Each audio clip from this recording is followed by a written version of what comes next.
ចូលរួមសោកស្ដាយឧបទ្ទវហេតុរថយន្តធ្លាក់ចូលទន្លេស្លាប់2នាក់របួស2នាក់និងបាត់ខ្លួនម្នាក់កំពុងរុករកនៅខេត្តកំពង់ចាមហេតុការណ៍កើតឡើងនៅថ្ងៃទី29ខែតុលាឆ្នាំ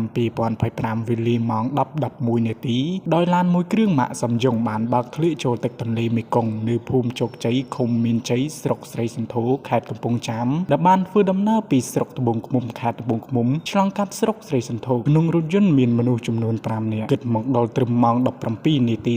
ក្រុមការងាររុករករបស់គណៈបញ្ជាការឯកភាពរដ្ឋបាលខេត្តកំពង់ចាមបានរកឃើញរថយន្តនិងបានអូសយកមកច្រាំងទន្លេហេតុការណ៍ខាងលើបណ្ដាលឲ្យមានមនុស្សរងរបួស2នាក់ស្លាប់2នាក់និងបាត់ខ្លួនម្នាក់កំពុងរុករកកត្តានាំឲ្យមានគ្រោះថ្នាក់គឺធ្វើប្រហែសរបស់អ្នកបើកបរអភិបាលខេត្តកំពង់ចាមឯកឧត្តមអ៊ុនច័ន្ទដាបានចូលរួមសោកស្ដាយចំពោះក្រុមគ្រួសារនៃសពរងគ្រោះក្នុងឧបទ្ទវហេតុរថយន្តធ្លាក់ចូលទន្លេនិងបានអំពាវនាវដល់អ្នកបើកបរសូមគោរពច្បាប់ចរាចរណ៍និងប្រកបដោយការទទួលខុសត្រូវខ្ពស់